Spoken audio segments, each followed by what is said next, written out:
Hi hello welcome to చిన్న creative ideas. అసలు మా మమ్మీ ఇలా చేస్తున్నాను ఎక్స్పెక్ట్ కూడా చేయలేదండి. ఏం జరిగిందో తెలియాలంటే ఫుల్ వీడియో చూడండి.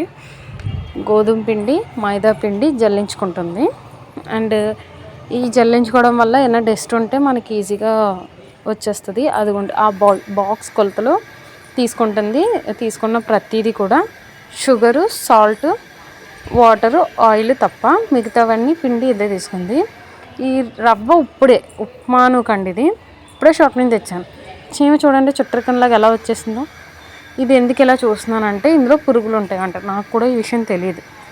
నేను ఇడ్లీ నూక తింటానండి, ఉప్మా నూక ఎప్పుడు టేస్ట్ చేయలేదు.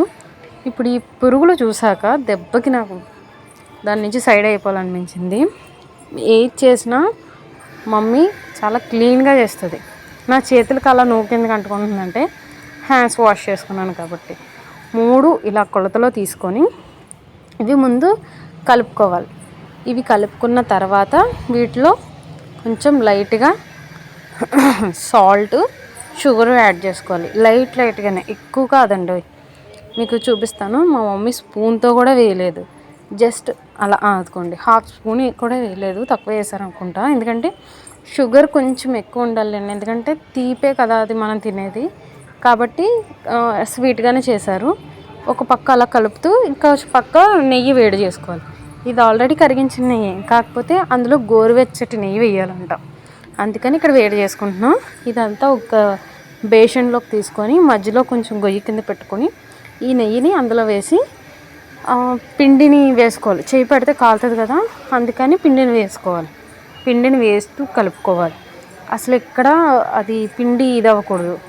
అది కలుపుకుంటూ మనం అది నూనె వేయకూడదండి, వాటర్ వేయకూడదండి. ఫస్ట్ ఆ నెయ్యితోనే కలుపుకోవాలి. కలుపుకుంటే ఇలా ముద్దలా వస్తుంది. అలా వచ్చిన తర్వాత కొంచెం వాటర్ వేసుకుంటూ దాన్ని మనం రెడీ చేసుకుంటే ఆ ప్యాటర్న్ ఇలా పిండిలా, చపాతీ పిండిలా రెడీ అవుతుంది. చూడండి, నెయ్యి తప్ప ఏం అంటుకోవట్లేదు. యాక్చువల్లీ నేను దీని జోలికి రాను, బట్ వచ్చాను. ఇలాగ ఉండల కింద చుట్టుకొని ఆ ఉండల్ని మనం చపాతీలుగా చేసుకోవాలి. ఇది చూస్తుంటే స్వీట్ లాగా ఉందండి బాబు, తినేస్తారు ఎవరైనా. అవి ఇలా చపాతీలుగా చుట్టుకొని, ఇది వీడియో తీయలేదండి ఫోన్ ఛార్జింగ్ లేక, చాలా హడావిడి అయిపోయింది అప్పటికే, ట్రైన్ టైం అయిపోయిందని. అందుకే ఇది మా చెల్లి రెడీ చేస్తుంది.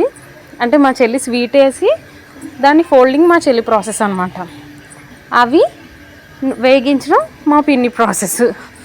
ఇలాగా గోల్డెన్ కలర్ రావాలి. అంటే నా బాధ ఏంటంటే ఇలా తెల్లగా ఉన్న వాటిని మా మమ్మీకి ఇలా ఎలా చేయాలనిపించిందండి, నాకు అసలు అర్థం కాలేదు. అందుకే ఎంత బాధపడ్డాను. చూడండి ఎంత బాగా వచ్చినాయో. ఇలా గోల్డెన్ కలర్ వచ్చేంత వరకు వాటిని ఫ్రై చేసుకోవాలి. ఇన్ కేస్ ఆ స్వీట్ రెసిపీ కావాలి అంటే నాకు కామెంట్ బాక్స్లో కామెంట్ చేయండి. బాయ్.